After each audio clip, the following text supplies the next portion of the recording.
الحمدللہ والصلاة والسلام علی رسول اللہ۔ سگے بھائی کے علاوہ کسی اور بھائی کو زکوٰۃ دینا۔ سوال کیا گیا ہے، میرے سگے بھائیوں کے علاوہ میرے والد کی جانب سے دوسری ماں سے بھی بھائی ہیں اور والد فوت ہو چکے ہیں، انہیں مال کی ضرورت ہے، کیا میں اپنا فطرانہ انہیں دے سکتا ہوں؟ الجواب بعون اللہ سبحانہ وتعالی، فطرانہ فقراء اور مساکین کو دیا جاتا ہے، کیونکہ ابن عباس رضی اللہ عنہما کی حدیث میں وارد ہے، رسول اکرم صلی اللہ علیہ وآلہ وسلم نے فطرانہ فرض کیا، یہ روزے دار کے لیے بیہودہ اور غلط کام سے پاکی اور مسکینوں کے لیے کھانے کا باعث ہے۔ سنن ابو داؤد حدیث نمبر 1609، سنن ابن ماجہ حدیث نمبر 1827، اور علامہ البانی رحمہ اللہ نے صحیح الترغیب حدیث نمبر 1085 میں اسے حسن قرار دیا ہے۔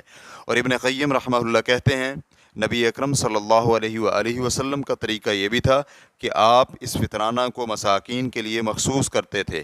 ریفرنس کے لیے دیکھیے زاد المعاد جلد نمبر 2 صفحہ نمبر 21۔ جب یہ فیصلہ شدہ بات ہے تو آپ کو علم ہونا چاہیے کہ قریبی رشتہ دار جو فقیر اور تنگ دست بھی ہو، وہ دوسروں سے زیادہ زکوٰۃ کا مستحق ہے، لیکن کسی کے لیے یہ جائز نہیں کہ وہ ایسے شخص کو زکوٰۃ کا مال دے جس کا خرچ اس کے ذمے ہو۔ آپ پر واجب ہے کہ آپ جب ان کے وارث بن سکتے ہیں تو پھر آپ کے لیے جائز نہیں ہے کہ انہیں زکوٰۃ ادا کریں، اور اگر ان کے وارث نہیں، یعنی ان کی وراثت میں آپ کا کوئی حق نہیں، تو پھر انہیں زکوٰۃ دینے میں کوئی حرج نہیں ہے، اور آپ کے ذمہ ان کے اخراجات اور خرچ اس صورت میں واجب ہوگا جب آپ کے پاس اپنی اور اپنے اہل و عیال کی ضرورت سے زیادہ مال ہو۔